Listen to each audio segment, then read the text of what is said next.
नमस्कार, मैं हूं मदन गुप्ता स्पाटू, एस्ट्रोलॉजर चंडीगढ़ से। दर्शकों, आप ये हमारा वीडियो चैनल देख रहे हैं काफी दिनों से।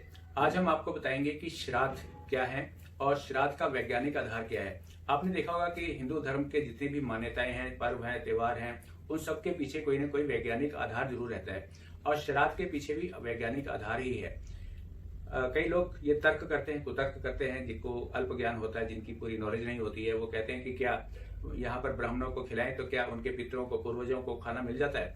आज हम इसी बात पर चर्चा करेंगे कि क्या जो हम यहाँ पर खिलाते हैं पृथ्वी पर, क्या हमारे पितरों को मिल जाता है।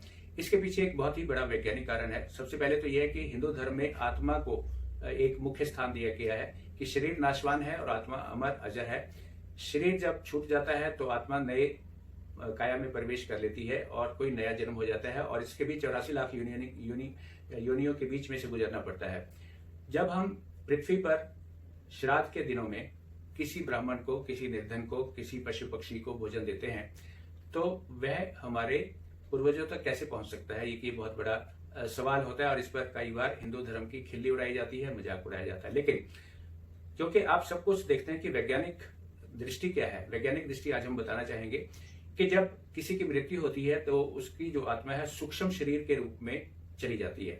जिनकी अल्पकालीन डेथ हो जाती है तो वो उनकी आत्मा कहीं ना कहीं विचरती रहती है और जब तक उसको नया शरीर नहीं मिलता उसकी गति नहीं होती है। कईयों की एक्सीडेंटल मृत्यु हो जाती है, जल्दी मृत्यु हो जाती है, तो उनका जो पूर्ण आयु जब भोगने के बाद ही दूसरा शरीर उन्हें प्राप्त होता है। इसीलिए श्राद्ध के समय यानी जो 15 दिन का पखवाड़ा हिंदू धर्म में रखा गया है कि अपने पूर्वजों को याद करें।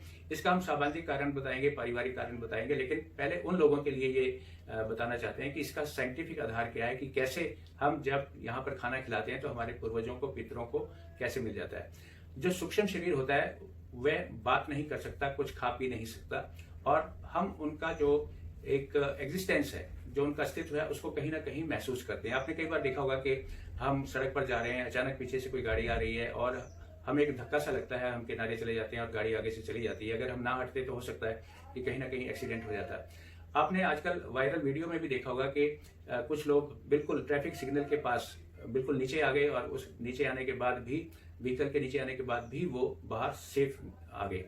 ये जो हमारी आत्माएं होती हैं, जो अच्छी आत्माएं होती हैं, अपने परिवार की कहीं ना कहीं रक्षा करती हैं, उनके सपनों में आती हैं, उनको समझाती हैं, उनका एहसास, अस्तित्व हमें कई बार महसूस होता है।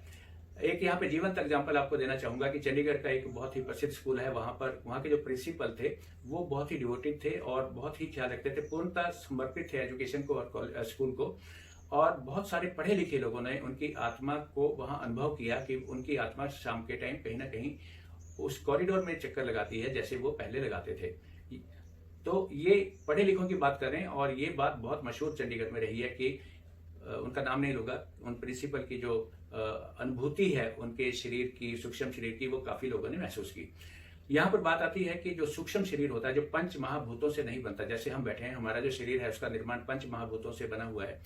लेकिन जब मृत्यु हो जाती है तो आत्मा सूक्ष्म शरीर धारण कर लेती है और विचरती है। वो विचरती है तो उससे वो खाना नहीं खा सकती। लेकिन जब श्राद्धों के समय हम उनको अंजलि भर इस तरह से जल अर्पित करते हैं काले तिल डालकर, तो कहीं ना कहीं वाष्प के रूप में वो ये भोजन यानी जो वाष्प है वो ग्रहण कर लेते हैं। अब यहाँ पर आप कहेंगे कि ये कैसे हो सकता है, तो साइंटिफिक रीजन क्या है कि जो हमारा एटमॉस्फेयर है, जो आकाश है, जो खगोल है, उसमें कहीं ना कहीं ईथर होता है। ईथर एक स्पेस है जहां पर जो कुछ हम बोल रहे हैं वो वाणी वहां पर कहीं ना कहीं जमा हो जाती है। और आने वाले समय में साइंस इतनी तरक्की कर जाएगी कि जितनी भी रिकॉर्डिंग है, जितने पूरी धरती पर जो वार्तालाप चल रहे हैं, ये भी कहीं ना कहीं वहां पर रिकॉर्ड हो जाएंगे। जैसे कि आज की डेट में कोई भी मोबाइल कंपनी आपका पुराना रिकॉर्ड रिट्रीव करके आपको बता देती है और बहुत सारे लोग फंस जाते हैं इसमें। तो ऐसा ही ये रिकॉर्डिंग कहीं ना कहीं चलती रहती है। तो जो ये श्राद्ध का समय होता है, एस्ट्रोलॉजिकली इसमें क्या होता है कि जो सूर्य है वो कन्या राशि में जब आ जाता है तो माना जाता है कि जो पृथ्वी है वो चंद्रमा के काफी नजदीक आ जाती है और जो हमारे पितर हैं वो भी काफी नजदीक होते हैं। और पितर वो किसी भी रूप में हो सकते हैं, पशु के रूप में हो सकते हैं, पक्षी के रूप में हो सकते हैं और अतिरिक्त आत्माओं के रूप में हो सकते हैं। उनका एहसास हम महसूस कर सकते हैं। तो आप किसी प्राणी के रूप में भी हो सकते हैं, वो इस श्राद्ध पक्ष में आपके आसपास ही होते हैं। आपको सपनों में भी दिखाई देते हैं, कई बार दिखाई देते हैं। मैंने खुद अनुभव किया, खुद सपनों में अपने पूर्वजों को श्राद्ध के समय ही देखा है। तो ये वो आत्माएं आपको आशीर्वाद देने आती हैं और आप किसी न किसी रूप में वो आपके सामने हो सकती हैं। कौवे के रूप में हो सकती हैं, चिड़िया के रूप में हो सकती हैं, श्वान के रूप में यानी कुत्ते के रूप में हो सकती हैं, किसी जानवर के रूप में हो सकती है, गाय के रूप में हो सकती है, किसी मनुष्य के रूप में भी हो सकती हैं। तो ये जो श्राद्ध पक्ष है, श्रद्धा का विषय है कि आप अपने पूर्वजों को कैसे याद करते हैं। और आप देखिए, कोई भी ऐसा धर्म नहीं है जहां पर अपने पूर्वजों को याद ना किया जाए। आपको यदि किसी भी धर्म के ऐसे आदमी को बोला जाए कि आप अपने पिता के चित्र पर थूकिए, उस पर लाते जमाइए, उनको गालियां दीजिए, तो शायद ही पूरे विश्व में ऐसा कोई आदमी होगा जो अपने पूर्वजों के चित्र पर इस तरह का अपमान कर सके। दूसरी बात जो कही जाती है कि जीते जी तो हम अपने पूर्वजों का, अपने माता पिता का ध्यान नहीं रखते, लेकिन श्राद्ध करने का क्या फायदा है जब तक उनका हमने जीते जी कोई सम्मान ही नहीं किया। तो ये सम्मान जीते जी भी करिए, और उसके बाद ये जो श्राद्ध पक्ष है, ये अपनी आने वाली जनरेशन को बताइए कि हम जिस स्टेज पर खड़े हैं इसके पीछे हमारे पूर्वजों ने बहुत मेहनत की होगी, और वो आधार अब जब बना है तो उसी के ऊपर आज की जो ये बिल्डिंग खड़ी है जिस पर आप खड़े हैं, उसके पीछे बहुत बड़ी मेहनत रही होगी आपके पूर्वजों को। तो उनको याद करने का ये पखवाड़ा है। याद करने के लिए आप कुछ दान कर सकते हैं, जैसे ब्राह्मणों को भोजन कराया जा सकता था, लेकिन कोरोना काल में ये थोड़ी सी प्रॉब्लम हो रही है कि हम मंदिर नहीं जा सकते और ब्राह्मणों को घर नहीं बुला सकते, ब्राह्मण भी परहेज करेंगे आने जाने में।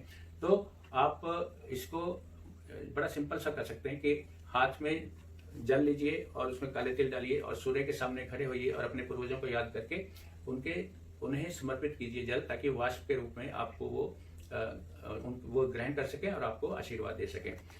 यहाँ पर ये सोशल एंगल है कि कोई भी ऐसा समाज नहीं है जो अपने पूर्वजों को याद नहीं करता।